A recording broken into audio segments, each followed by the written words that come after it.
a.m. right here on Tampa Bay's Tan Talk Radio Network. That's patsy.radio@gmail.com.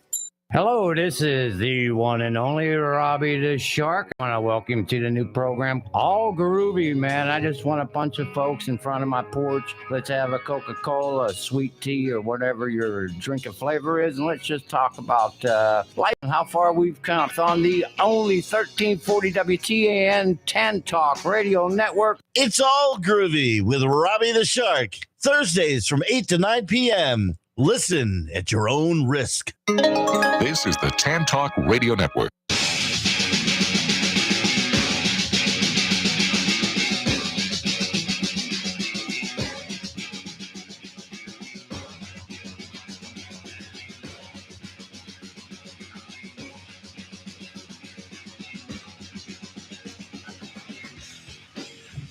Good morning, everyone. Welcome to the show. This is the Knife and Fork Radio Show. You hear us every Thursday morning with your hosts, Mike and Eric. Hopefully everyone had a good week since we spoke to you last. I know we did. Like I say every week, Thursday is my favorite day of the week because I so look forward to coming in here and doing this broadcast every week. Mike, how was your week so far since we heard from you the last time?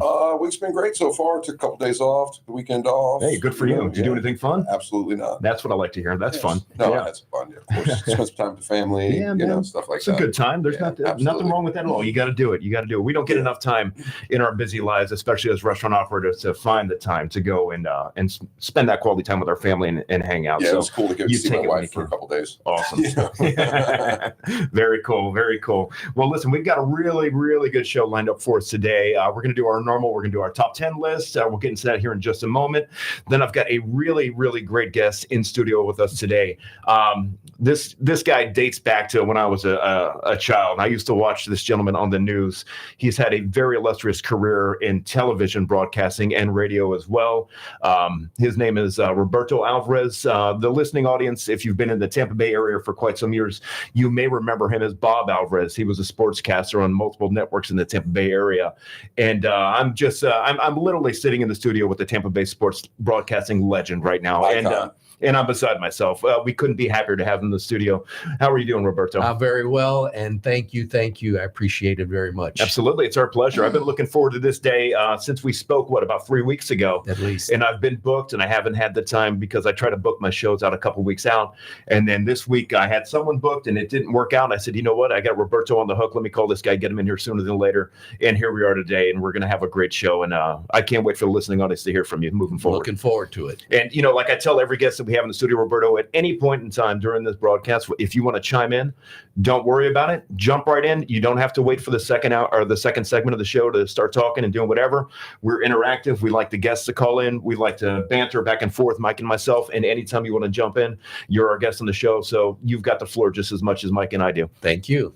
Ed, how are you doing back there in the production studio this morning, sir? Actually, I'm doing all right, but everybody out there be fair warned that there's a strong line of thunderstorms making their way towards the Bay Area here in the next hour or so. Oh, yeah. It's going to tornado watches and everything. Winds and stuff like that, so be careful. Yeah, it was a rough ride in for me this morning. I know I come from Palm Harbor, and once I got closer to the water as I approached the studio, man, I'll tell you, I'm driving my truck right now because I told everybody last week that about my accident with my Hyundai that I got into when that guy rear-ended me. So it finally went into the shop, and hopefully this insurance company will do the right thing. But I'm driving my work truck today, which is like an old Ford F-150, and it's got the Goodfellas logo on the back of it.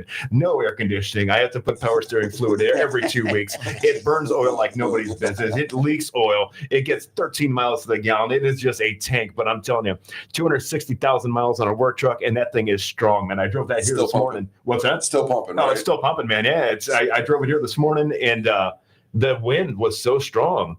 It's blowing that 6,000-pound truck all over the road like a rag doll. I was just like, man, hopefully I can get out of here after the show's over. If not, Ed, you and I are going to be spending the rest of the day together. How's that sound? Try taking it across one of our bridges. Oh, that was me. That was me. I was driving my Challenger across Courtney Campbell. Yeah. That was fun. Oh, yeah, because you get good wind coming off the Courtney Campbell. Plus, it just gives it downforce because it's so low to the ground. Yeah. So it literally, I'm not moving anywhere, buddy. I'm just digging in it. Yeah, there's going to be some pretty severe weather coming up today. So everyone that's out there listening, make sure that you take precaution and you stay off the roads as much as possible until things clear up out there. We want them to be safe, and we want you to listen to the show on a weekly basis. So don't go hurting yourselves today because of this weather. You can't listen to the show next week if you're dead. We suggest just pulling over and listening to the station. Right. Listening to the show, right? What's just that? pull right over and listen to the show. Yeah, just pull over, listen to the show, and then listen to the replay again. Listen to the replay. Let everything blow over, and we're good to go. Yeah, that's my suggestion. Listen, you guys, we got the call lines open today as we do every week, 727-441-3000.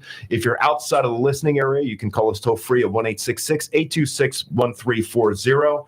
It's a Knife and Fork radio show. We're going to get into the top 10 list here in just a minute, but I just wanted to say we do have a couple of national holidays today. We did an intro last week, and today there's a couple of national holidays. I'm stoked to hear about Now, the first national holiday it's National Cheese Fondue Day. Have you ever heard of that? That's a real thing, apparently. Really? Yeah. Interesting. National Cheese It would Fondue. be a first for me. Yeah, for me too. Yeah. There's Cheese also fondue. fondue. Yeah, absolutely. What do you think about that, Ed? It's too much work. Have you ever done fondue? It's too much work. No. Microwave, a bowl of cheese. That's it. Well, here's another national holiday for you guys. If you don't want to take the extra work to do the National Cheese Fondue Day, you can always have National Grilled Cheese Sandwich Day. That's today's national holiday. That as sounds well. good. Nice. Yeah, nothing wrong with a good grilled cheese, especially on a cold day. You know, get a bowl of soup to go with it, Yeah, and that's some it. tomato bisque. Yeah, man, knock it up right out I the make a bars. nice tomato basil soup at work, Nice. and every time I run it, I do what's called an adult grilled cheese sandwich, and I take the 12-inch roll that I serve my subs on. I put bacon on there. I put tomatoes. I put 3 different types of cheeses: fresh mozzarella. I put yellow American. I put Swiss on there, and then I press it with a garlic butter on the grill, and I serve it with a cup of the tomato basil man. soup. And I'll tell you what, man, that sandwich sells like nobody's business. Well, I haven't It's eaten a yet, good- so thanks. I was going to say, It's I'm my hungry pleasure. now. Unfortunately, the only thing I brought with me today was a fondue pot. So hopefully you guys are ready to do some work, all right? Because I left the grilled cheeses at the shop. As long as you have some red wine vinegar, we'll be fine. I can probably make that happen. I got to dig through that beast of a work truck, but I'm sure I'll probably find a bottle of it back there behind the seat somewhere. Let's use power syrup for that. All those trips to Restaurant Depot over the course of the last 5 years, I've probably forgotten a bottle of vinegar in the back of the truck somewhere. I can't guarantee the freshness of it, but it is vinegar. So does it go bad? I don't know. You just have DOT-10 in there. That's it. You know, it's funny story. I used to actually work for the Melting Pot restaurants. You ever been to the Melting Pot, Roberto? Never. All right. Well, you know what? have. Have you been to the Melting Pot? It's an experience. It's an experience. So you don't go there on a regular basis if you just want to go and have a nice, quick in and out dinner. The experience takes anywhere from an hour and a half to 2 hours, start to finish, and they bring out multiple pots of different items that you order. So basically, you can get a cheese fondue. Server comes and makes a table side for you. They bring out little bits of bread, vegetables, things like that to dip into it. Then they bring out the entree pot, which either could be oil if you want your food fried, or they bring out like a pot of like broth. Right. And then they give you literally a plate of raw food.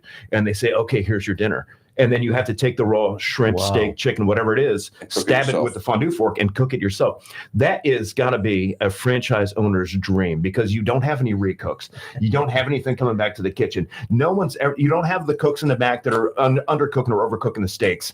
No, and we call them boomerangs in the business, where you send the steak out and you know it's coming right back because it's not cooked correctly. The customers, it's on them. So if they mess it up, they got to buy another round of it again. Exactly. And it is not cheap at the Melting Pot. Party of 2, if you get a bottle of wine or a couple glasses of wine, or if you just get iced tea and soda, you're spending $175 all day long. And that's just for 2 people. You know, every time I hear the word fondue, reminds me of the movie Anchorman. Yeah, Ron Burgundy. I'm going to tell you what, you want to get started on Ron Burgundy, I will quote that Burgundy. movie start to finish. I will quote it start to finish, Man. I was actually just watching Talladega Nights yesterday. It was remember we used to sit back and when we were younger and we kick back and watch Talladega Nights. It is still it is such a funny movie. I love it. When he says, I can't say the word on over the air, but he's like, if you don't like Big Red, like you. It's like, what? Who says that? It's so funny. Will Ferrell was the best. He still is, but his movies back in those days were he was pumping them out left and right. They were so funny. Here's a funny story. My 12-year-old daughter won't eat a fried shrimp, Right. but she will eat fondue all day long. No kidding. Do you guys have a fondue pot at home, or do you take her to the melting pot? We used to take her to the melting pot, but now that I know the melting pot is funding National Fondue Day, I will no longer support it. I totally understand. I do. No, I got a funny story about the melting pot too, because like I said, I worked there for a few years. Actually, I worked there for quite a few years because they own the restaurant Grillsmith out there in Clearwater and Countryside. And so I started with the melting pot back in, I don't know, like the early, probably mid 2000s, I guess, maybe the late 90s now that I'm thinking about it. And I did a 5-year run with them. And I started off as a kitchen manager, because at that point in my career, that was the level of expertise that I had. I didn't know anything about front of the house. So I started off as a kitchen manager, and then I went to, and I helped them in the other locations, and I turned out to be the area kitchen manager. So I was overseeing all 3 of them at one time. And then we opened up Grillsmith, and I did the lateral move over to Grillsmith. And that's when I ended my career with the company 5 years later after a 5-year contract. But nonetheless, there was a location in St. Pete of the melting pot, right on 4th Street. It used to be an old house. Exactly. You know that location? Yes, you know the story. You know the story behind it? No. All right. So apparently this restaurant was haunted. And now I'm going to tell you what, I'm not a superstitious person, at least, but I will tell you there were multiple occasions where I heard stories from staff and from other managers. I remember my buddy Frankie, he used to work there, and he was a closing manager. He was a GM. He was closing up one night, and we used to sell these balloon packages because it's like a celebration type restaurant. And so if you wanted to have balloons on your table, or if you wanted to have, like flowers, we had arrangements available for purchase at the time of, or prior to your arrival. And I remember what the server would do at the end of it, if they forgot their balloons on the table, they didn't take them home, they would just go in there, pop the balloons, throw them in the trash, and call it a day. Well, there was a balloon package on the table that a customer had left. And server went in there. I swear to God, this is Frankie telling me this. There's a balloon package on the table. Server goes in, follows protocol, pops balloon, boom, boom, boom, gets it done, throws it out, goes about their side work, finishes up the shift. Everyone's out of the building at this point. Frankie's the last one. He's the closing manager. He goes into that room just to go double check, make sure everything is locked up, secured. What does he see? He looks up in the corner of the room and sees a balloon floating there that was never in that room previously. Oh, wow. Yeah, that's interesting. And there was like a big glass chandelier hanging from the ceiling. There was multiple reports of the chandelier would just start shaking for no reason whatsoever. Customers would, I don't know if they would make this up because they understood or they knew the history, but they would hear reports of like just people screaming in there and no one else in the building would hear it. They're like, hey, did you guys just hear that? And they're like, what are you talking about? And so, it was a crazy place. And Frankie would call me up sometimes at the end of the night, and he was just like, you got it. You don't even know what I just went through. I'm like, just get the hell out of there, man. Run. Don't look back. Just get out of there. Yeah. Call Dan Aykroyd. Yeah, right. Yeah, exactly. Get the Ghostbusters in there. Pretty crazy. Yeah. So anyway, those were fun phone calls when I'm closing up my Clearwater store and I'm just walking out the door, and he's calling me up saying he's just finishing up and he's got a haunting in his restaurant. I'm like, well, sorry, buddy. Sorry about your luck. Yeah, that's why you're the closing manager. Yeah, sorry about Not that. me. Let's get into the top 10 list real quick. Again, the phone number 727-441-3000 or toll free 866-826-1340. If anyone likes to call in during this top 10 list and take a guess at the bounty, which I have on one of these on the top 10 list, you're more than welcome to. I've got a $20 gift certificate to Goodfellas Knife and Fork available for whoever gets it. Now, I've got the top 10, restaurants in the Tampa Bay area. This is ranked by USA Today. So it's a big production. And so now we're not talking about fast food restaurants. We're talking about the top 10 restaurants in the Tampa Bay area. So for anyone out there listening that you want to take a stab at this, think big. Think restaurants that are, basically they're a little bit pricier, maybe a little higher end. You know what I mean? What's going to get nominated for like a James Beard Award or something like that? That's what we got to think of. So number 10, I've never heard of this restaurant myself, but it made the top 10. It comes in at number 10, Edison Food and Drink Lab. Has anyone ever heard of that restaurant? It's on 912 West Kennedy Avenue, I guess in downtown. Yeah. Have you heard of that? That is, I know exactly where that's at. Really? A friend of mine that does hair. Okay. Her name's Kimmy. Right. She's right down the street from there. No kidding. Yeah. Edison Food and Drink Lab. Well, they made the top 10 list. They came in at number 10. It's a big deal because it's not huge. It's a big deal. It's a big deal. They must do a really good job. They do a really good job. Yeah, I'm sure they do. I'd have to check that out one of these days. Number 9, this restaurant really hit the scene hard quite a few years ago, and they've really come up with a name for themselves in the area, Eulalie. I love Eulalie, but I do not love the menu. Really? I do not love the menu at all. What is it about the menu you don't like? 'Cause I personally have never been there. Because being in Palm Harbor, I just kind of like I don't stray from my area. Right. Well, the setting's great. The scenery's great. The location is great. The menu is just it's just abstract. And It's really strange. Yeah, it's like it's they different. tried a little bit too hard to be too creative, and it's not that great. Yeah, it's just one of those things. It's one of those things. Totally understand. I know exactly. They're what you're really trying to be artsy. They're reaching. They're reaching. Do they really do like hard. the tweezers and things with the food and the plates and all that stuff? Then they do like Gouda stuffed grouper, and then So Gouda doesn't go with grouper because they're both so mild. Fish and cheese, they shouldn't go together anyway. They usually don't go together. So like they're reaching on a lot of things. And we used to go there just to drink and hang out. Yeah, just hang out. Maybe get an appetizer or something. Not the food's not great. It's just not my style. Right, I got you. Have you ever been there, Roberto? Never. No, you've heard of it though, I'm sure, right? They've got a really big name in the area. Yes. Yeah. I think that's a Golden Smart restaurant, isn't it? You know what? I'm not from possibly. Columbia. I think so. Oh, is that what it is? Yeah. I think it could be. The chef from Eulalie's on the phone. Oh, wonderful. Let's go ahead and talk to him. Hey, how you doing out there, I'm curious. Chef from Eulalie? I'm glad you listened to the show. I'm curious.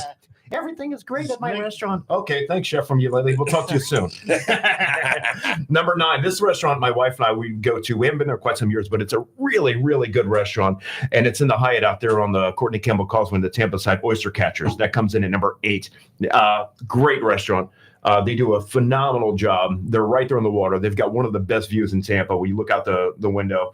Inside dining, outside dining, and it's in the Hyatt, same building that Armani's is in, but it's on the bottom floor versus the top where Armani's is. And I'll tell you, the food at Oyster Catchers is exceptional. So if you all ever want an opportunity to go to a really good restaurant, it's not incredibly pricey, but you're not getting out of there cheap either. You know what I mean? It's reasonably fine dining, if that makes any sense.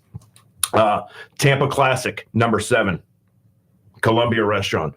We've all been to the Columbia Restaurant before. And I'll tell you what, they've really built an empire, the Columbia Restaurant. They built an empire, which means they should be higher on this list. Yeah, they should be. They've been around for 100 plus years too. So hopefully, with being around for 100 plus years, you're going to build an empire. But everywhere you go, like any type of a touristy spot or in the area, I know my wife and I would like to go to St. Armand Circle in Sarasota. I was there this weekend. Were you? Yeah. And you probably saw the Columbia right there. I did see the Columbia. And the place right next to it, I can't remember the name of it, but it's kind of like a sandwich joint with all the frozen drinks, beach theme, whatever.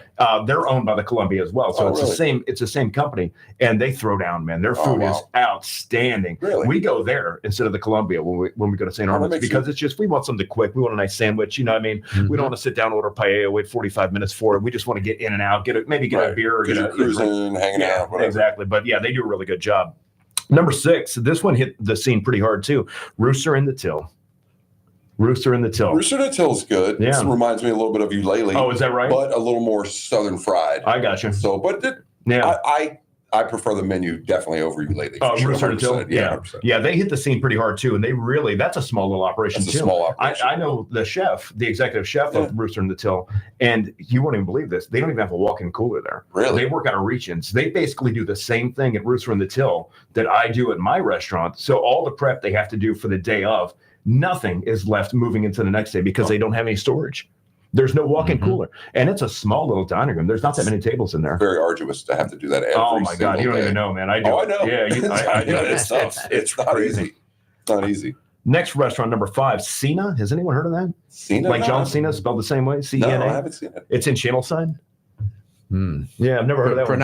I would pronounce it cena. It's an Italian word, cena, which means dinner. Okay, well, there you go. See that? That's why John Cena pronounces his name correctly also. So his name is John Dinner? I know John. I know John. Actually, I'll tell him. I'll tell him you said that next time. All right. Thanks. Tell John Dinner that Roberto said, this is how you pronounce your last name. Hey, we're in the South. It's John Supper. All right. John Supper, yeah.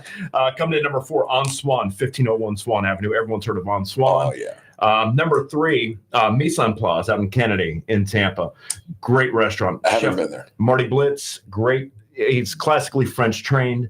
His restaurant is French themed. Marty Blitz is the executive chef. He was actually, when I worked at Grillsmith, he was our contracted executive chef for the first year that we were open. He wrote the initial menu. I got to know him really well, and his food is exceptional. He does a great job. Now, Mise en Place is more of white tablecloth fine dining. Right. You know, you walk in, it's a little bit dated inside, but the food is outstanding. And Marty is a great chef. He did a great job with us at Grillsmith, and that's why his restaurant made number 3 on this list, because he's just phenomenal. He was actually he might still be, he was a chef for the NFL when teams would come into town. Oh, yeah. He was the contracted NFL chef, so he would cook the dinners and the meals. Yeah, absolutely. Oh, fantastic. Wow. Number 2, Oak and Ola. I've never quite heard of that one before either.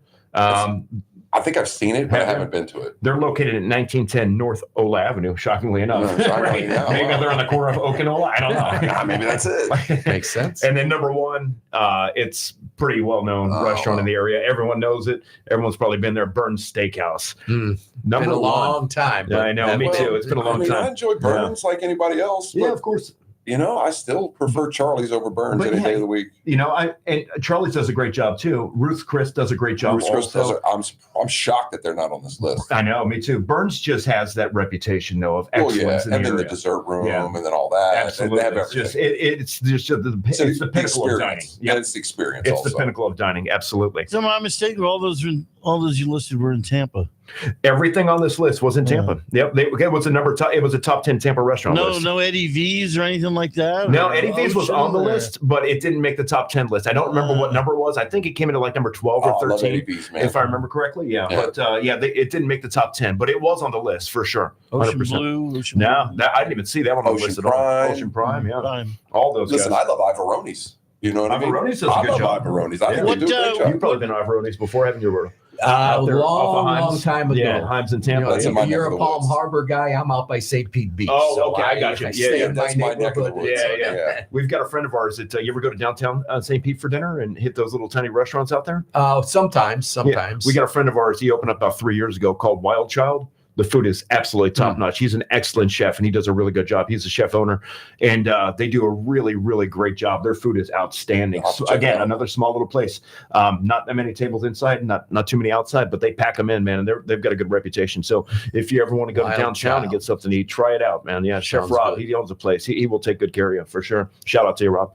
Well, there's 1A also, and there's 1B. So 1A is Burns, 1B is Goodfellas, right? Yeah, absolutely. Goodfellas, of course. Yeah, absolutely. I was just making sure we were getting the list correct. 100%. Yeah. Okay. Yeah, 1B. Yeah, we made the number one list, but listen, you can't always be A. Sometimes B's okay. What are you gonna do? No, what are you gonna do? Hey, listen, have guys. to be on the list. We got to take a short break. We ran a little bit long in this first segment. Call lines are going to be open when you come back. I've got Roberto Alvarez here with us in the studio, 727-441-3000. Hope you're enjoying the show so far. We look forward to getting this damn commercial over with and getting back to the content of this show today. See you.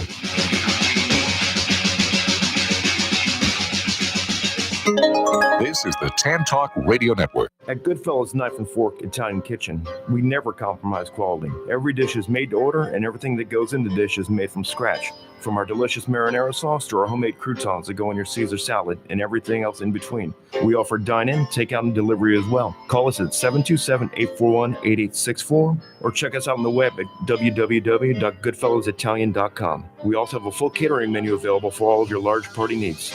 Mention this ad and get 10% off your entire order. Once again, that's Goodfellas Knife and Fork Italian Kitchen. We're located at 5446 Grand Boulevard in beautiful downtown Newport Richey. You can reach us at 727-841-8864. Check us out on the web at www.goodfellowsitalian.com. This April 9th to the 14th, join us in Lakeland at Sun and Fun's biggest event ever. Discover a jam-packed lineup of special events all week long. Dazzling air shows and hundreds of exhibits are waiting for you. And don't miss a once-in-a-lifetime concert by Dylan Scott. I need one she ain't climbed up in, that ain't played her favorite songs. With special guest Sarah Evans on opening night Tuesday, April 9th at 6 p.m. Witness the Thunderbirds soar through the afternoon sky as you explore more than 500 exhibitions. Watch mesmerizing fireworks shows on Wednesday and Saturday night and more. Get ready for an immersive experience for the whole family. And don't forget, you can bring kids under 10 for free. Whether you stay for a day or all week, take fun to new heights this April. Don't miss out on Sun and Fun 2024. Get tickets and a guaranteed parking pass at flysnf.org. That's flysnf.org. This is the Tan Talk Radio Network.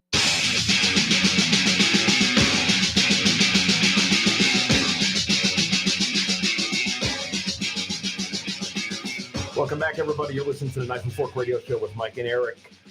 Sun and Fun, man, that's a great time. I just heard Ed's commercial for Sun and Fun, and it just makes me think about it. It's such a good time if you're looking something fun to do. and you're into aviation, or if you're into any kind of motorsports, or if you love the smell of internal combustion engine like I do, jet fuel. Jet fuel. Oh my God, just go. And Sun and Fun lasts for it's like a 5 or 6 day event. Yeah, it started actually on the 9th. Yeah, and it goes through the Sunday. Through the weekend. Yeah, and it is. So, of course, today's not going to be the great day, but the rest of the weekend is Friday's going to be fantastic through Sunday. Yeah, if you ever fireworks are on Saturday night. If you ever have an opportunity to see the Thunderbirds or the Blue Angels in person, even if you're not a fan of racing or aviation like I am, it's awe-inspiring. Just the maneuvers. It's out in Lakeland. It's over, and it's right off I-4. If you ever have the opportunity to see the Angels or to see the Thunderbirds in action, all the people that go to the planes, the mom and pops, whatever, they fly out there and they pop their tent right next to the plane, and that's where they are for the week. Then they fly home. Yep. Yeah, it's a Sun and Fun fly-in. Yeah, they invite all the pilots from around the country to fly their little Cessnas in, their Pipers, whatever they have, and they've got an entire field set up where you just park your plane, and then you just set, like Ed said, you set up your tent and you just hang out and you fondue all day. Fondue all day. You eat grilled cheese sandwiches. I think there's a guy that I don't know if you ever watched this show. I think it was on Discovery. Airplane Repo. Yeah. That's an awesome show. His name is Mike. I can't remember his last name, but he lives in Lakeland. Is that the main guy on the show? The one that's the one that goes in? Long straight hair. Okay, long hair. Yep. I know. He goes to it every year. Yeah. So and I like that show, Ed, but it was definitely staged, man. You know what I mean? It's like, we're looking for this Piper or whatever, like jet, blah blah blah, and we can't find it. Oh, look to the left, it's under that tarp. It's like, oh God, it just popped up. Like you literally, it's a $7.5 million jet, and you got it covered under a tarp, and you just stumbled across it. Get out of here. Yeah. Well, same thing with the Big Rig Repo. Right. Same thing. Like, all those shows are staged. Where's the Big Rig at? Yeah. It's parked behind the 7-Eleven. We could talk about big rig repos and aviation all day long, but I definitely want to get over to our special guest in the studio today, Roberto Alvarez. Now, like I said before, we went to the when I first started the show, I've been listening to Roberto on the air for years. He actually came across this show and contacted me, and I saw his name. I'm like, I know this guy from somewhere. And then I did a little research on the internet machine, the Magic Box, which is the computer that I have in front of me. And I found out that I remember him from when I was growing up. I mean, sports broadcaster on television, out in the field, at Super Bowl coverage. I mean, he spoke with Muhammad Ali. He's interviewed, Michael Jordan. I mean, this guy is the real thing in broadcasting. And I just want to turn the floor over to Roberto and give you a proper introduction. There you go. And how you doing this morning? I'm doing very well. And again, heartfult thank you for having me here this morning. Of course. It's our pleasure. Absolutely. So tell us a little bit about your career and, what led you to what you do today. My broadcasting career spanned about 25 years, and I originally in that career started as a DJ on the radio back in the day when you picked the albums. Sure. It was something that I was always drawn to music. I remember as a kid, I think it was 1960, I was 5 years old. Mm-hmm. And heard, I can't remember if it was either It's Now or Never from Elvis, which, by the way, the melody of that song he stole from the Italian song O Sole Mio. No kidding. But I think because it was Elvis, they said it. I can hear it. I'm playing it in my head right now. I can. It's now or never. Yeah, I can hear it in my head. That's interesting. Yeah. So it was. It's now or never, or return to sender. I had my little red transistor radio, and then maybe 6th grade, 7th grade, I heard Herb Alpert. Mm-hmm, sure. And then high school, and I heard Santana. Yeah. And so I was interested in music, went to college, DJ'd at a campus radio station, got involved with some television. And so my initial, because I was studying Italian as well in college, my initial goal was to go to Italy and be a journalist. Oh, wow. But when I went to school in Italy in 1978, which further cemented that idea of what I wanted to do. But when I graduated college, like any good Italian kid, went back home to mom's house, playing baseball with my buddies, broke my leg. Back then, that laid you up for about 6 weeks. During that 6 weeks, a local radio station called me and offered me a part-time job DJ. Oh, you jumped on that opportunity. Exactly. Yeah, you didn't hold back on that one. So did that, and then near my mom's house was also a local PBS station. So the proverbial knocking on the door, and got refused a few times. Then through some research, I found out the general manager was an Italian guy. Okay. So I didn't even set up appointment, went directly to his office, knocked on the door. A week later, I had a job. Nice. Master control room supervisor. I said, that sounds official. Whatever that is. We'll take it. Yeah, it sounds official. Long story short, they were doing a live sports show on Friday nights, and I got involved with that. And that led to one job led to another. So for 25 years, I anchored the sports on the news at night. At 3 stations, I was the sports director, which meant you were the head of the sports department. Mm-hmm. And that's what brought me to Tampa in 1988. I was working at the time prior in El Paso, Texas. Okay. And got offered the job here, took it. Had a nice run here, 7 years, I think it was, mid-90s. I went to New Orleans. Mm-hmm. That's where I'm from. Oh, really? Yeah.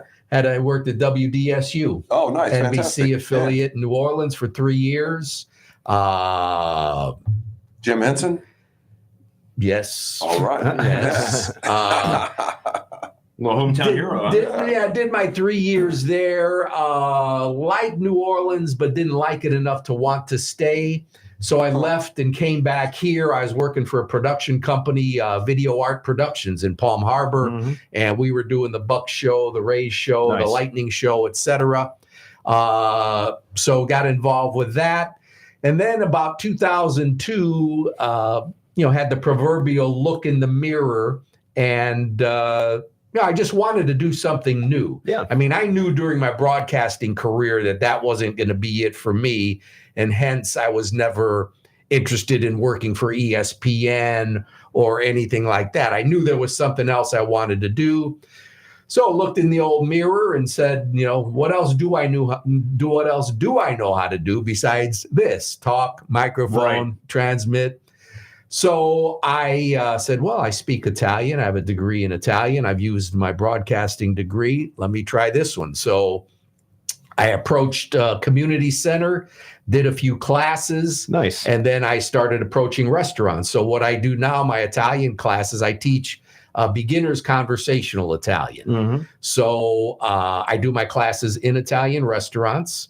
Right now I'm in St. Pete, Tampa, Bradenton, and Palm Harbor. Mm-hmm. And I do a 4-week class. We meet once a week. We eat, we drink, we laugh, and we learn. Nice. So it's a nice, for people going on a vacation. And I tell people, I'm going to say something very sophomoric. There's a reason they call them foreign countries. Mm-hmm. And regardless of what the travel agent tells you, everybody speaks English. Right. Not true. That's not the case. Absolutely. So I always say, it's better to travel with knowledge because the alternative is not good. Yeah. And you're going to a foreign country. So the classes are perfect for someone that is going to Italy, wants to learn a little of the language, learn some of the customs. I mean, we travel, cover everything from your morning coffee to your digestivo, your after dinner drink, and everything in between, hotels, trains, how to buy, how to manage yourself in a restaurant, what a menu looks like, more importantly, what a check looks like. Well, yeah, of course. Because they can be very tricky. Yeah, they'll get you. I've heard. And so it's good for people preparing for a vacation. The class is also good for people, and I run into a lot of American Italians that, they heard cuss words growing up. That was my grandfather at the dining room table. They never really heard the language. Right. So it's a good way to reconnect with your heritage, perhaps get your feet wet if your thought is, I'd like to learn the language. Well, in 4 weeks, like anything, like when you join the gym every January, you don't sign up for a year, you sign up for a few weeks. Let me see how it goes. Do I have time? Do I like it? Is it easy? Is it difficult? Then you realize that the Piper's Pizza is a better option than going to the gym once a day. I was at the gym yesterday at 6 a.m. You weren't eating pizza, though. I promise you that. So, the class serves a dual purpose. And then, I get a percentage of people that just, want something to do on a particular night, enjoy a meal, get educated, have some wine. Interactive. Right. Absolutely. So, my biggest thing, and to restaurant owners who are listening to the program, Italian restaurants preferably, is, restaurants that understand I'm going to bring business to them. Right. So any Italian restaurant owners that are listening that would be interested in hosting my classes, you can contact me via Facebook, via the radio show. Awesome. And that's the biggest challenge is finding restaurants. I've taught, I've been teaching Italian for 23 years. So I've been in some restaurants 6-7 years. Yeah. So, and then I've done some restaurants, you do 4 weeks, you see the food isn't what it's supposed to be. And 4 weeks. And it's got to be an experience because not only are your customers going to learn, but they also want to enjoy themselves at the same time. And if the food is not what it's supposed to be, then they're only learning at that point, and they're paying for a subpar meal at the same time, which could be a big turnoff for a lot of people, myself included, if I was in that position. Yeah, right, of course. And Bob, we should switch contact information before you leave today. Absolutely.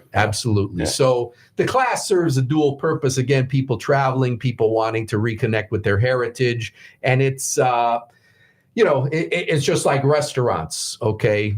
You want Italian, see you guys. Sure. You want Polish, you go there. So there are alternatives to learning Italian. But what I saw is that there was a void, and I tried to fill that void with doing it the way that I'm doing it. Right. Because most people, people say to me, "Oh, I want to be fluent." How many years you have? Well, of course. Yeah. So, this is an alternative to maybe going to college at night or somewhere where there's a teacher writing on a whiteboard. It's a fun way to learn. It's a fun way to spend an evening. And it's 4 weeks. It's once a week. So, in 4 weeks, hey, I'm prepared for that vacation. Or, hey, I've done this for 4 weeks. I've learned. Right. I've got the capacity between my ears. I have the time. I'd like to pursue it. So I also do a lot of private lessons. Okay. Where we either meet via Zoom or, depending on your location, we meet at your home. So the initial 4-week period would be that would be the beginning stages. Exactly. And then if you wanted to pursue that and learn further, then at that point the 4-week span would be over. You would do it privately at that point. Exactly. Gotcha. Because private lessons we move at your pace. Okay. Whatever that might be. Yep. And of course it's one-on-one. Yeah. So all the attention is towards you. Now, how do people get a hold of you if they want to sign up for this, Roberto? What would be the best opportunity for someone that wants to learn the language to get a hold of you? The best way to reach me is via my website, which is www.learnitalian.us. And I like the word us. Okay, perfect. That's the best way. And plus, on my website, there are free video lessons that I've produced to kind of stick your toe in the water. Yeah, I saw that yesterday when I was looking at your website. And I've got a lot of videos I've produced from my trips to Italy. And I've been going to Italy since 1978. So people taking a trip, I've got a lot to share with them. Yeah. And, when you're on a trip, you want to relax. You don't want hassles. You don't want to be nervous. Mm-hmm. You don't want problems. Yeah. So I'm there to erase all that. Very nice. Well, I love it. I love everything about it. Beautiful. Yeah. Stopgap. What's that? Stopgap. You got to love it. Yeah, that's it. Period. That's great. I love everything about it. It sounds like a really good way to transition to the next move of your career moving forward, because it's something you love doing. Mm-hmm. And it obviously, you have no fear of talking in front of people, because you've got that under your belt for however long you did it. And so it's just a good opportunity. It's a good fit for you moving forward. Yes. I mean, I've been blessed. The broadcasting career was something I loved to do. I met a lot of interesting people. And teaching Italian is something I love to do, and traveling to Italy, of course. So I've been blessed in that area. Excellent. I'm sure it helps the restaurants out too. So, I mean, it's lucrative for the both of you. So absolutely. Sure. I bring clients into the restaurant that after the 4-week class, they're going to come eat on the weekends, or even during the class, they'll come back on the weekend with their friends, their family. So it's a win-win situation there. I bring money to the table. You bring word of mouth advertising to the table. Yeah, absolutely. Because these restaurants that you host your classes at may be off people's radar. They've never even heard of before. So that brings new attention to a restaurant that you may not have known about previously, and now you fall in love with it. So it could be great for everybody. And I encourage every restaurant owner and or chef, every 4 weeks at some point during the class, come on out. I'll introduce you to everyone there. And especially during the first class, when the owner's there, I make the point to say, okay, raise your hand who has never been here before. Right. So if there are 12 people in the class and 10 hands go up. The owner's seeing dollar signs. Yes. Yeah, and I pat myself on the back that way, bringing him 10 new clients. That's great. That, as you said, may not have ever heard or known the restaurant existed. Yeah, I mean, there's a lot of places out there that I don't know about, You know what I mean? So if there's any way to get attention or bring that to someone's attention, that's a great way to do it. And you're learning at the same time, which is a win-win. Right. And Italian culture, we like to eat. So to be eating while you're learning, again, it's a niche that I saw wasn't being served, and it's worked out well for 23 years. So hopefully it'll be awesome. A lot more. Yeah, that was that's the side of the family I grew up on. I'm half Italian, and my dad was Scandinavian. My mom is Italian, and they're both passed away at this point. But we used to go over to the Italian side of my family on a weekly basis. That's basically where I grew up for the most part. And my grandfather was the guy that you said that was sitting there cussing and yelling. He was the guy at the end of the table. I swear to God, never wore a shirt. He'd sit at the end of the table. And my grandma, 4'9", maybe 4'5" by the time she passed away. She shrunk over the years. The only person I ever saw my grandfather afraid of was my grandmother, who was 4'5". You ever meet my grandma, Mike? I don't think I did. Okay, that's the only person he was just this big monstrous man, and he would sit at the end of the table, and he would rule the roost. But I'll tell you what, he was petrified of my grandmother, who was 4'5", because she was the roost runner of that house. She's a real deal. Italian women are tough, as they get older, they don't get any softer. Oh my God, you're so right. You're so right. It's so funny. I guess. Did you marry Italian, Eric? No. Oh, okay. No. So you learned. Yeah, what's that? So you learned. Yeah, exactly. Yeah, exactly. No, my beautiful wife, she is not Italian, thankfully. As I know your beautiful wife. Right, exactly. She's part Polish, part Irish, and on Easter we do pierogies, and that was what I did this past Easter. I made this giant batch of pierogies with sauerkraut, the sweet cheese in the middle, mashed potatoes, and I made a ham. And I'll tell you what, man, we ate on this food. We had between myself, my wife, and the two people that we had at the house, I cooked enough food for 35 people. Nice. Because I don't know how to cook it. I don't know how to cook small batches. Me neither. And so the refrigerator is just packed. There's nothing in the refrigerator except for pierogies, caramelized onions, mashed potatoes, and ham. And we ate off of this for like 4 days straight after. And then finally we're just like, I can't eat any more pierogies. We have to do something with this. Get rid of it. Give it away. I don't care. Just get it out of the fridge. It doesn't matter. So you must cook in bulk then. Oh yeah. So maybe stop shopping in bulk. Well, no, and that's what I did too. When I went, I must have bought 20 pounds of potatoes, and I'm like, I don't know who's coming over. And it turned out only 2 people came over, plus myself, my wife. I'm like, well, I got enough food for 30 here, so if anybody wants pierogies, jump in. I grew up just outside Chicago, which has the largest Polish population aside from Poland. So that's where I had my share from. of pierogies. Yep. Oh, they're so good. Funny story, sidebar.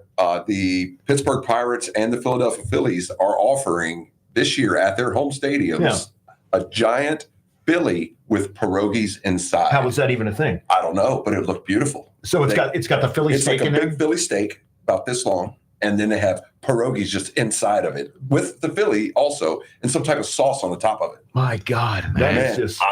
I was like, man, I have to do this. But there's just no reason for it, man. Welcome to America. You might die directly after eating it. What's that, Ed? So we'll just mix everything together. Yeah, put it all together, man. You might die directly after eating it of a heart attack, but I mean, it's got to be delicious. But it's going to be worth it, though. So you're going to come back and say, you know what? I'm glad I died. I went out the way I wanted to. You know what? That one stent wasn't that bad. You know what I mean? Right. Yeah, when I need to get another one, we'll go back up to Pittsburgh. Along those lines, I always tell people in my class that I would love to be the fly on the wall, because when people go to Italy to eat, of course, and do other things, they find out that Italian food in Italy is nothing like what they grow up with. Absolutely. It's clean. Seasonality and simplicity are the 2 words that I use. Yep. But again, those are all things we cover in the class. But again, for spaghetti and meatballs doesn't exist. Of course. Real Italian cooking, meat and pasta wouldn't be physically is Italian food. Absolutely. Yep. For sure. No, I've heard that from multiple people too. Like I cook American Italian in my restaurant. I cook the stuff that people want. Chicken parmesan, spaghetti, meatballs, you know what I mean? Linguine pescatoris, things like that. That's on my menu. I don't do pizzas. I just do the Italian food, and I do sandwiches and subs. But we were gonna run a special the other day. Cacio e pepe, you know that? Yeah. Yeah, we were gonna do that the other day. Yeah. I was gonna run that the other day. I had all the ingredients and I just never got around to doing it, but I made one and I let everybody taste it. They're like, this is, that I work with, and they're like, you got to run this. So maybe when I get back in the house today, I might do it, but I got a couple hours before I get over there. One of the 4 Roman pasta dishes that you must eat. Oh, is that right? Cacio e pepe, carbonara, amatriciana, and alla gricia. In fact, I just posted something on Facebook about that the other day. But in Rome, those are the 4 pasta dishes you have to I've had eat. 3 of those.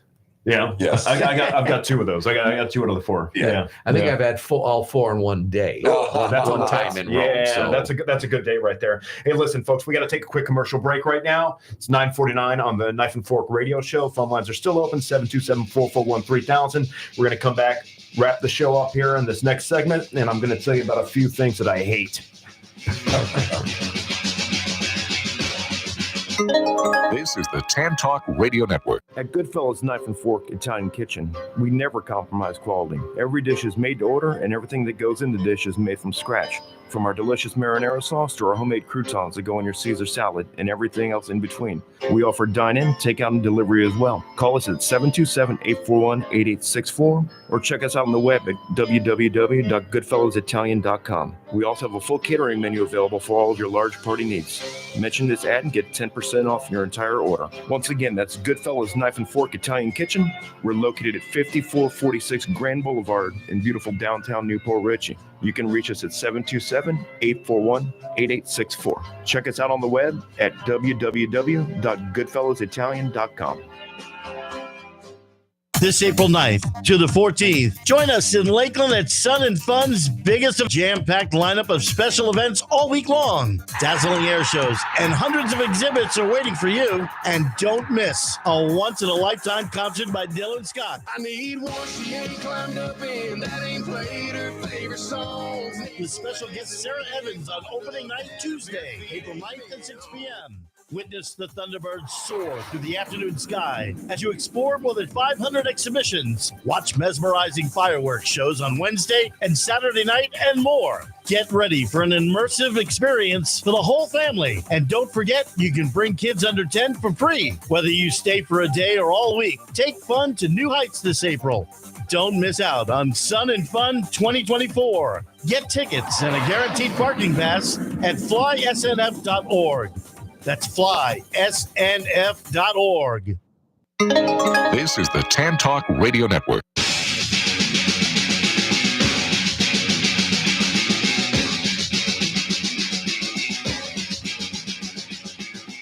Welcome back, everybody. Knife and Fork Radio Show with Mike, Eric, and Roberto in studio with us today.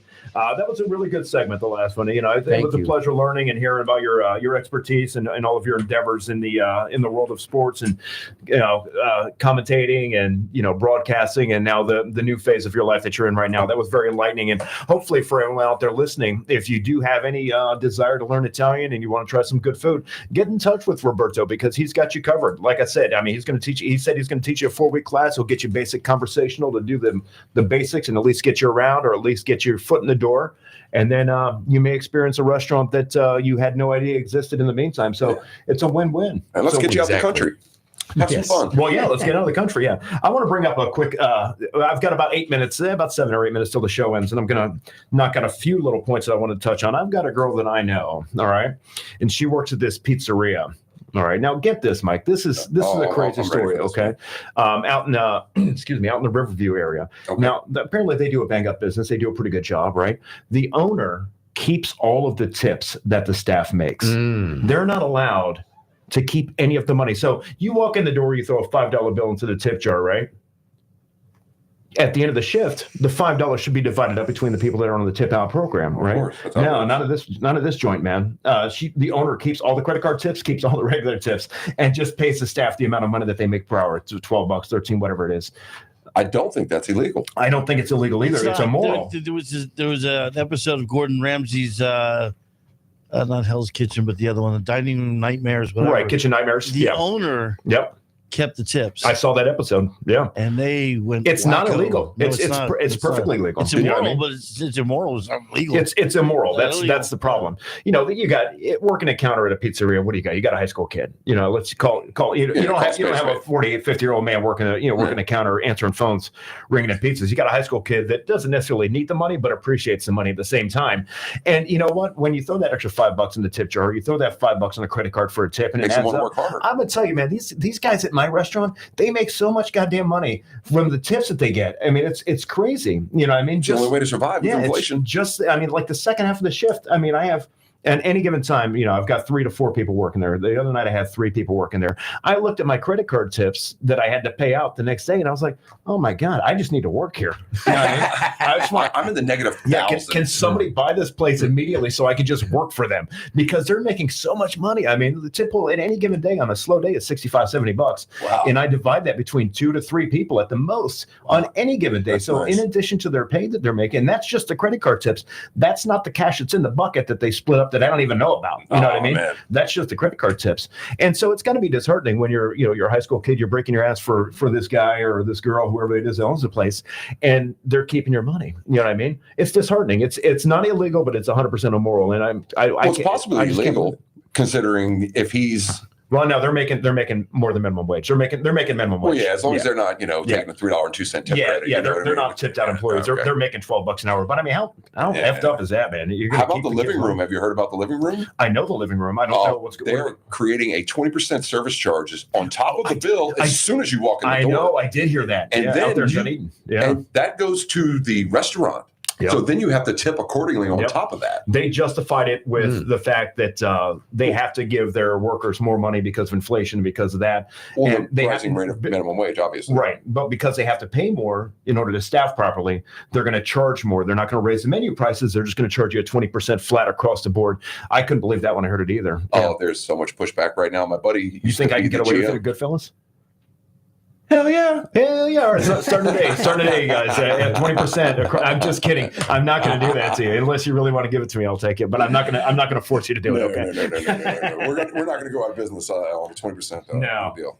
I don't know if I touched on it last week, but I know we did the free kids meals for the kids out in Newport Ridge area. I can't remember if we touched on this last week or not, but over the course of spring break, we did hand out 184 free lunches to the kids in the area, and we tried to do the best we could for the community. So there's 184 families out there with kids that did not go hungry over the course of spring break, and we'll be doing it again here soon on the next break when school is out of session as well. I just want to touch on that a little bit. That's an amazing thing, just so everybody knows. Yeah, that's great. Yeah, it's something nice. Like I said, I don't have as much as some. I got a little bit more than others, and if I can give back a little bit here and a little bit there, if I can't do it, I won't. But if I can, I'm always going to try my hardest to make sure I get it done. It's always appreciated, because especially if you grow up poor, man, you don't even realize it. Yep. You don't even realize a sandwich and a juice box makes all the difference. It goes a long ways, man. Yeah, it's true. What I mean? It's true. It makes a big difference. I don't know if all the listeners are out there. I guess I know. And again, thank you to the people that are always following us on Facebook and listening to the live stream. If you do follow my Facebook page for the restaurant Goodfellas Knife and Fork, 5446 Grand Boulevard, you can go onto my Facebook page, and I've started doing over the course of the last couple of weeks little cooking tutorials. They last about 2 minutes, minute and a half, 2 minutes each, and I share the ingredients and I share the preparation of some of the dishes that I have on the menu. Some of my more popular ones that people do enjoy, and you can go on there. You can watch me on Facebook. I do the dish start to finish. I think I just did what I do yesterday, like a baked ziti or something. Something yeah, simple. It was baked ziti yesterday. Yeah. Is that what I actually watched them. Yeah, okay. That's pretty cool. It just gives you something. You hear the food and you think about it, and you come and you look at the menu and you're not sure about it. I show you exactly how I prepare it, so you can make an informed decision when you do come in. If you want to order it. If you don't get something else, I don't care. But at least you have a little bit of an upper hand moving forward. You know what's going on. And then I watched it the other day, and I've been friends with you for so long, and I didn't even realize that you were funny. Am I really? Yeah. No, I didn't realize that either. It's hilarious. I just thought I was an idiot. I didn't realize that being an idiot my entire life made me funny. I guess you have a sense of humor. I was like, wow. Yeah, right. Gotta take it back. That doesn't make any sense either. Hey, last thing I want to get into. I like to end the show with things that I hate.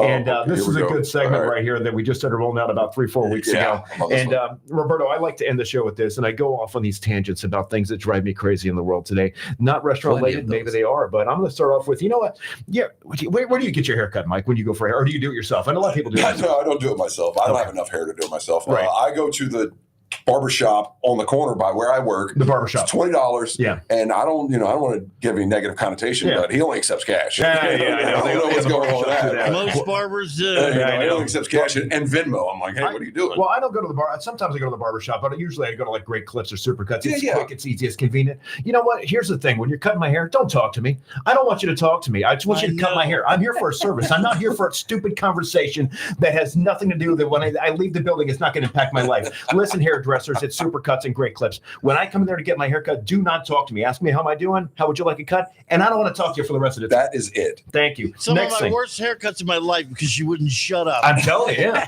And you're like, get me out of this chair. Gabbing. Next thing that drive me crazy, and I hate people that don't understand social cues in life. So you're having a conversation with somebody, you're like, all right, and then they're talking to you, and you're slowly stepping back, you're moving away. You keep saying, oh wow, that's crazy.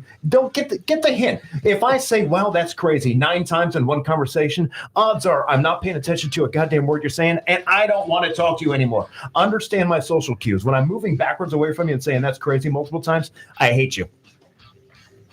Wow, that's crazy. Hey, listen, guy. Hey, that's it. Hey, I got to wrap it up, guys. Thank you for listening. Knife and Fork Radio Show. Ciao. Hell yeah.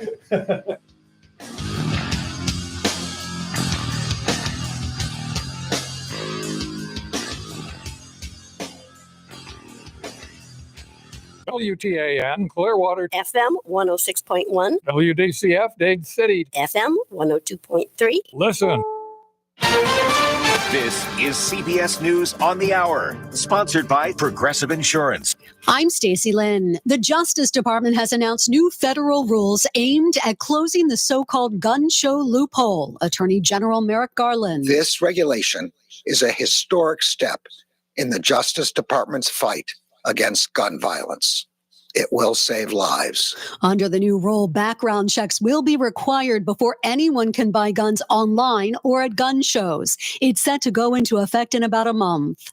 There's a new immigration law in Iowa. Republican Iowa Governor Kim Reynolds has signed a bill into law that gives the state authority to arrest and deport some migrants. It would be a crime for a person to be in the state if they were previously denied admission or removed from the U.S. It might have the potential to perhaps even separate some families. So that's our concern. Walter Garcia is an immigration rights advocate in Council Bluffs. The new Iowa law is similar to one in Texas that is being blocked by courts. Jim Krasula, CBS News. The state of Arkansas will be before a federal appeals court today arguing its law banning gender-affirming care for minors is constitutional. Legal analyst Lori Levinson. The issue before the 8th Circuit is going to be whether there is this right for people who are in that medical situation to get medical assistance. A judge overturned the law last year, and an appeals court panel upheld that ruling. U.S. Aid Administrator Samantha Power presented a bleak picture of the humanitarian crisis in Gaza in front of a congressional hearing yesterday. Let me just say that the conditions are as dire as any I have seen in my career. So dire, she says. In northern Gaza, the rate of malnutrition prior to October 7th was almost 0, and it is now 1 in 3 kids. There was a huge loss in work productivity during March Madness. Now it's time to slack some more while watching the Masters. Will this be the year for Rory McIlroy to finally get the coveted green jacket? CBS's Jim Nance tells us. It would be one of the landmark events in the history of the game. It's only happened 5 times. But he's had this script for now a number of years and hasn't been able to complete it here, although he's been in contention. He had a nice tournament last week in San Antonio. I think Rory's ready to give it a go. This might be the year. Besides the jacket, the winner also pockets $3.2 million. You ever wonder how much their caddy gets? 10% of the prize money. They're in a rain delay, by the way, right now, hoping to tee off in less than a half hour. Plenty of time to chow down on those $1.50 pimento cheese sandwiches if you are at Augusta National. This is CBS News. Sponsored by Progressive. See why over 28 million drivers trust Progressive to stay protected on the road. See for yourself at Progressive.com. Did you ever think about hosting your very own radio show? Here's how. Hey, Tampa Bay, did you know you can have a 1-hour program on the Tan Talk Radio Network for less than the cost of one 60-second announcement on many Tampa Bay stations? That's right. We'll put you on the radio for less than the cost of one 60-second announcement on many stations. Check it out today. Use your program to promote yourself, your business, or someone else's business. Call Lola Jean, the broadcast queen, 727-510-7622. That's 510-7622. Call Lola Jean now to check out your Tan Talk Network program. In addition to network radio, we'll stream your program in audio and video all over the world. Call Lola Jean now, 727-510-7622. 510-7622. Call today. Your network 1-hour program can start tomorrow. Broadcast your message in audio and video on the Tan Talk Radio Network. Long as I got King Jesus. Impact Christian Business and Professional Magazine presents the hit gospel stage play, Tell 'Em I'm Gonna Make It. Written and produced by Dr. Sean L. Smith and featuring Ms. Vicki Winans. This April 20th at 6 p.m. at the Holiday Inn Tampa Airport. Get your tickets now for $50 or $60 at the door. Don't miss Tell 'Em I'm Gonna Make It at the Holiday Inn Tampa Airport, April 20th at 6 p.m. Call 813-812-9677. That's 813-812-9677. Tune in to the Shrink and Wrap Show here on Tan Talk Radio. Our stories and our topics will include, but are not limited to, everyday issues. We're here for you, for our listeners. We want to know what's important to you. So again, don't miss us on Tan Talk Radio. Tune in again, Shrink and Wrap Show. We'll see you then. That's the Shrink and Wrap Show every Thursday from 3 to 4 p.m. right here on the Tan Talk Radio Network. Hey, you new to the area or just want to know about the best hidden gems and upcoming events? Stay tuned. Be Local Buzz with Devin takes you to these places, introduces you to the best businesses, and tells you about upcoming buzz. Preset your radio to Tan Talk 1340 AM or 106.1 FM every Thursday from 4 to 5. That is the Be Local Buzz with Devin on Tan Talk 1340 AM and 106 FM every Thursday from 4 to 5. Looking forward to speaking with you. Don't turn it off now. You need this stuff. Tampa Bay's Tan Talk Radio Network. You are about to enter the arena of real news and factual commentary on The Voice of Reason here on the Tan Talk Radio Network. Now, here is your host for today's program, Ed Golly. On Monday, the Florida Supreme Court released an out-of-calendar opinion approving Amendment 4, paving the way for citizens to vote on the ballot initiative to protect reproductive rights on in the November election. At the same time, the Florida Supreme Court upheld the state's 15-week abortion ban, triggering Ron DeSantis' extreme 6-week abortion ban, which will take effect in about 30 days. The result, Florida is now home to one of the strictest abortion bans in the country. Joining me today on The Voice of Reason is Amy Weintraub, who's the Reproductive Rights Program Director for Progress Florida.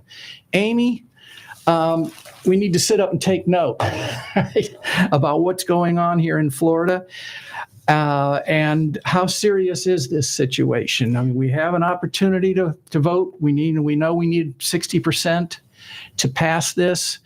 Do you think Floridians will rally and get this amendment on our Constitution? I sure do. And you can only imagine how we felt when we got the decision. I mean, we were so relieved because we in the reproductive rights movement had worked so hard to get the petition forms collected. 1.4 million Floridians signed those forms, and that we had to do that. And so when the Supreme Court on Monday allowed the Amendment 4 on the ballot, we were just flush with relief and happiness. And, you know, we celebrate the fact that Floridians are now going to have the opportunity to reclaim our freedom from government interference by voting for Amendment 4 in November, as you said. And this is our chance to participate in direct democracy and to stop all of these harmful abortion bans from being our reality. And you asked, do I think we have a chance? For sure. Yeah. Polls show that more than 60% of Floridians support abortion access. So it's up to us to get them to the poll. Which means that it spans all political parties plus the unaffiliated voters. That's right? For sure right. And I'll say I spent days of my life between last May and the end of December collecting petition forms out in the community in Pinellas County where I live. And so many Republicans were very enthusiastic about signing. They don't want government interference in personal health care decisions. No one does. And so, yeah, it's we definitely need support from all parties. Yeah.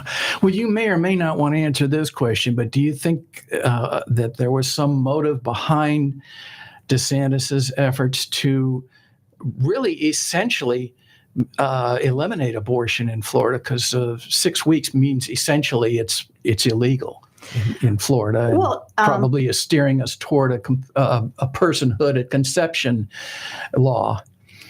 But Governor DeSantis and many of his colleagues are extreme anti-abortion believers, and they definitely want to outlaw abortion. I mean, that is their mission. Wow.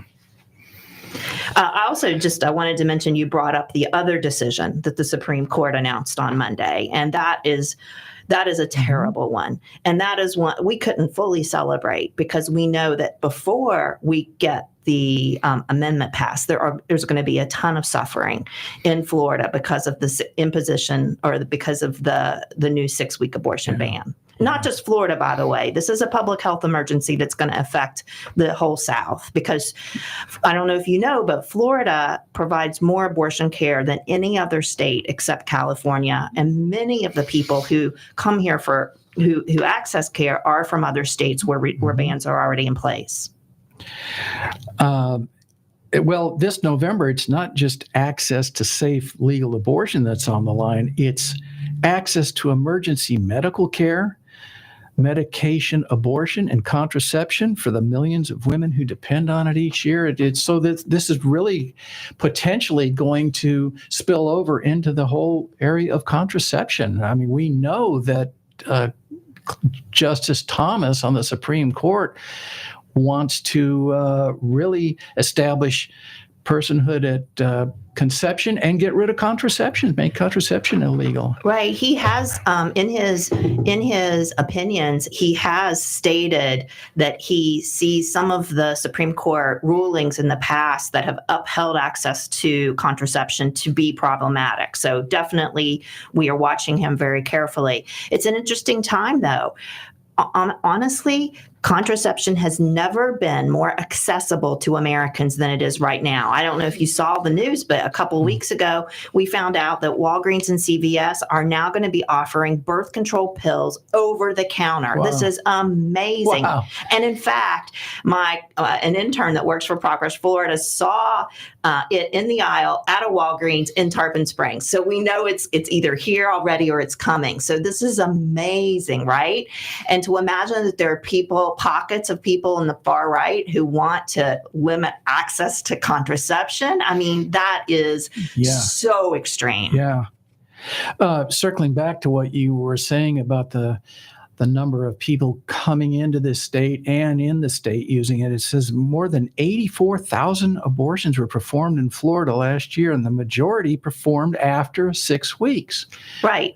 And that's why, like you stated earlier, it's a 6-week ban is nearly an all-out ban on abortion, because most people can't, either they don't realize they're pregnant. Remember, 6 weeks of pregnancy is a period that it has been missed for just for 2 weeks. And for people who have uteruses, we know that periods are not always operating on a 28-day cycle. Plenty of my friends have irregular periods and would have no opportunity to realize they're pregnant until well after 6 weeks. That means that they can't access the care they need here in their own state. Yeah.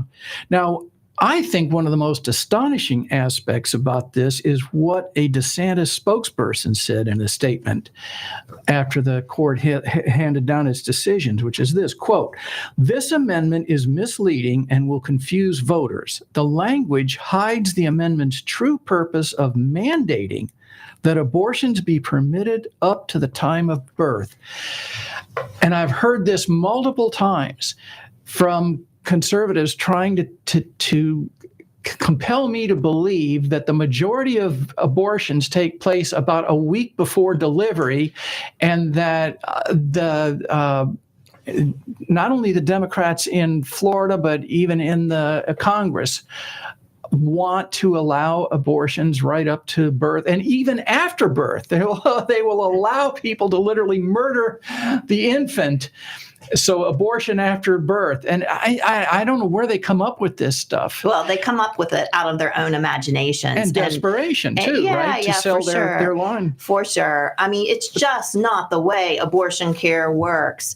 Almost all patients access care before 15 weeks, honestly. And those who access it after that point, there's a reason for it. Look, we don't know everyone's situation. We're not in their shoes. Who are we to impose our political agenda on another person's personal healthcare decision? Let's leave that to the Floridians and their healthcare providers. And speaking of those healthcare providers, isn't it logical that very few of them would entertain this procedure after viability without good reason? Doctors, they just won't do it. Right.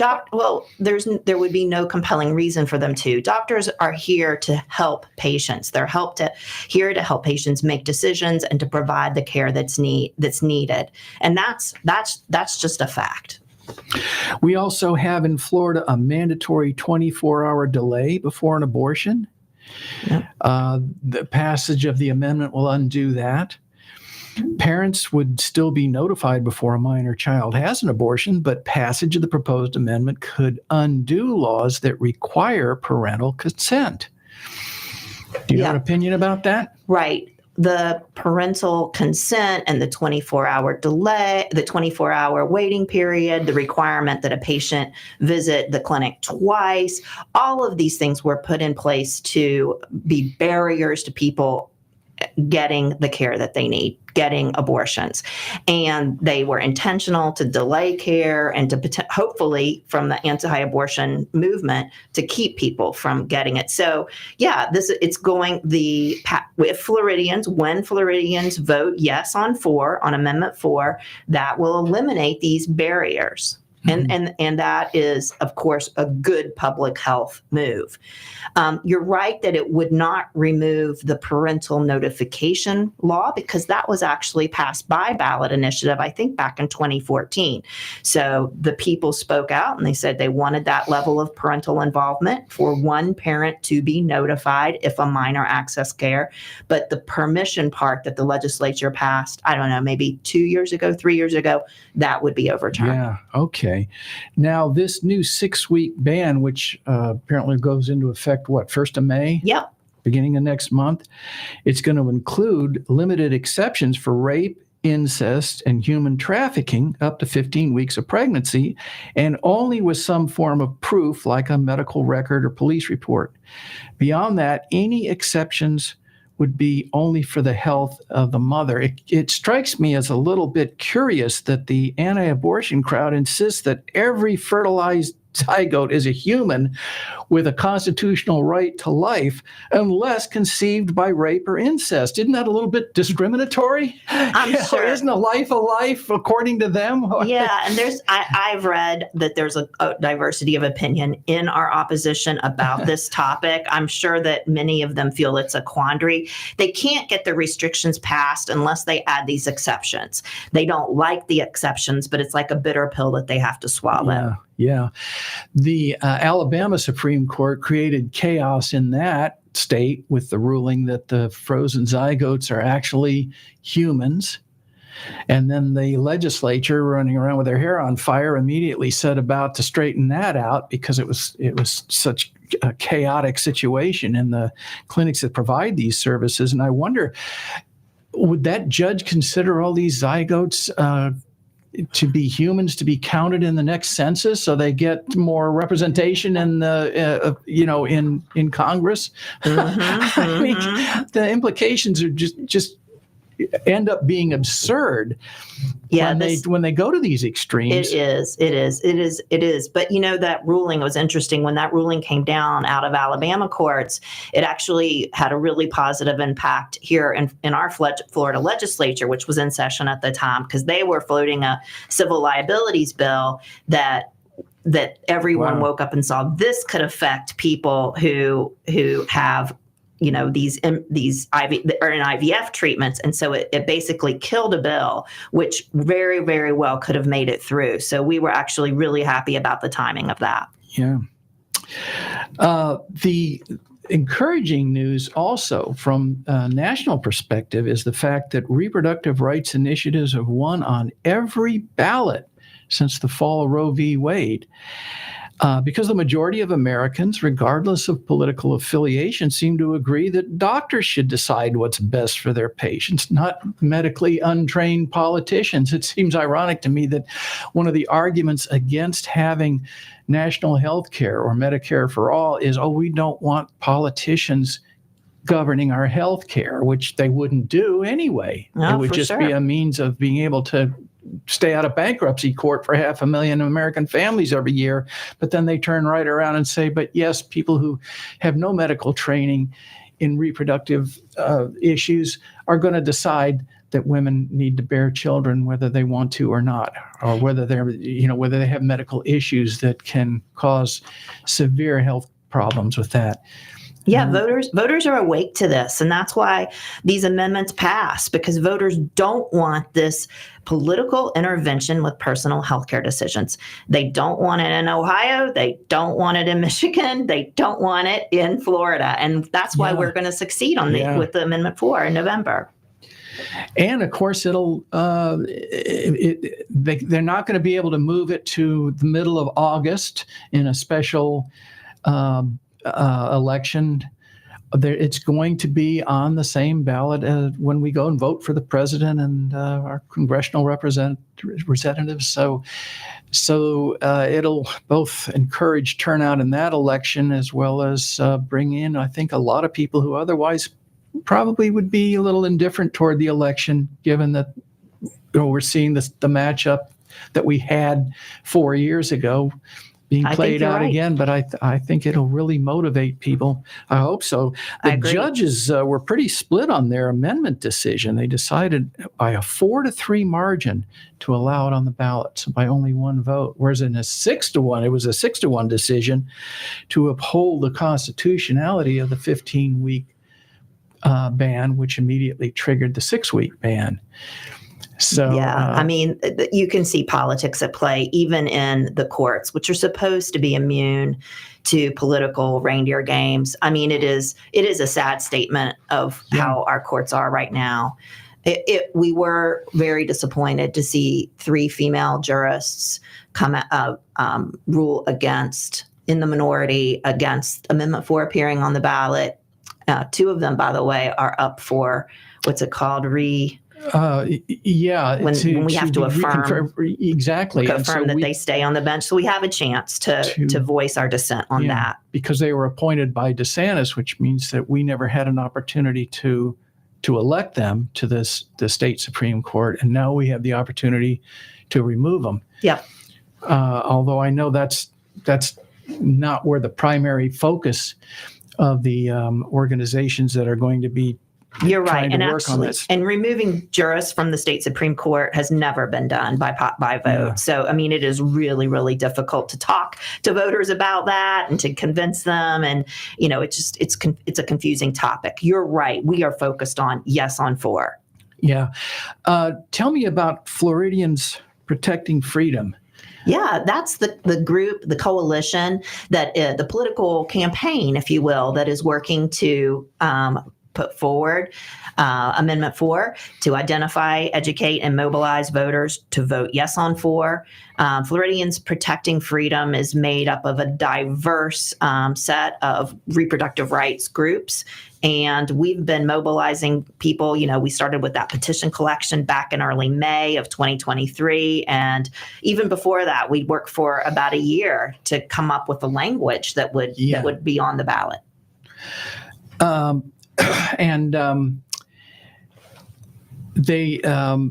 You can tell us a little bit later how listeners can help with the financing of that and contribute to that. I'll give you an opportunity shortly to talk more about your organization and the organizations involved in that and where they're getting their funding. One issue I was going to bring up, I saw in yesterday's paper, a letter writer to the editor took the words right out of my mouth. So I thought I'd just read this guy's letter literally from St. Petersburg. He said, "So we get to vote on pot and abortion in November. Then if these two amendments pass, we will need to wait and see how Governor Ron DeSantis and the Republican-dominated Florida legislature thwart the will of the people again, obviously referring to the Amendment 4 that allowed felons to vote.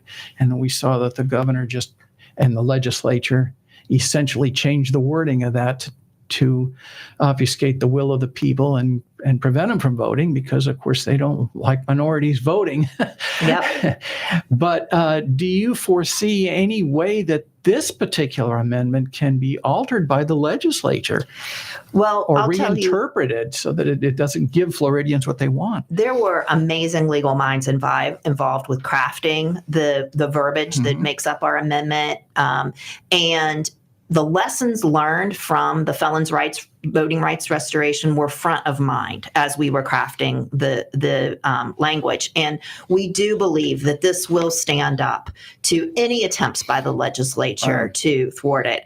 And they will try. I know they will. I mean, they are sneaky and they are sly and they will do it, but they will attempt it. But our attorneys are ready to defend it. And we have an amazing legal team. I don't know if you had a chance to watch the oral arguments as they presented before the Supreme Court, but we have amazing lawyers. So I have all the faith in the world that we will be able to defend our amendment. Yeah. Well, that's good news. Now, Florida is one of two other, I should say, joins two other deep blue states, Maryland and New York, as places where voters will decide this year whether to protect abortion rights. Similar efforts are underway in at least 8 other states around the nation heading into this 2024 presidential election. Arizona, for example, organizers there say they're on pace to gather far more than the only 384,000 signatures that they need by July 3rd to put a proposed constitutional amendment on the ballot that would establish a fundamental right to receive abortion care up until fetal viability.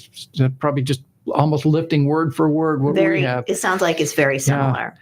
Nevada, reproductive rights advocates face a similarly uncomplicated path where abortion is already legal up until the 24th week of pregnancy, but they're concerned that those protections could be undone in future Republican administrations. So organizers are seeking to put an amendment on the ballot that would make it nearly impossible for lawmakers to ever eliminate those protections. Of course, what we need, I think, is just to really essentially reinstate Roe through federal legislation, which is what the Biden administration wants to do, that cannot be undone by any Supreme Court rulings. But until that happens, multiple states are doing it with their own state constitutions. Montana, abortion legal until fetal viability, a pro-abortion rights amendment appears likely to qualify for the ballot after the state Supreme Court allowed the effort to move forward. And in Colorado, one of 6 states where there are no gestational limits for a woman seeking an abortion, groups are likely to meet the requirements to place an amendment on the November ballot. And that proposal would also end a ban on the use of state funds for abortion care.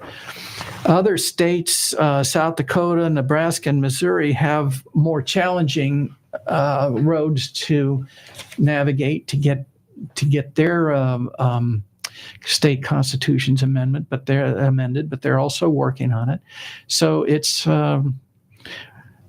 really just taking hold throughout the nation that women, even in the reddest of states like Missouri, Ohio is a red state, have voted to protect their own rights to be able to make their own reproductive decisions. That's right. And it shows how out of touch the anti-abortion extremists really are with American voters. And you alluded to Roe v. Wade, and it is the overturning of Roe that has forced us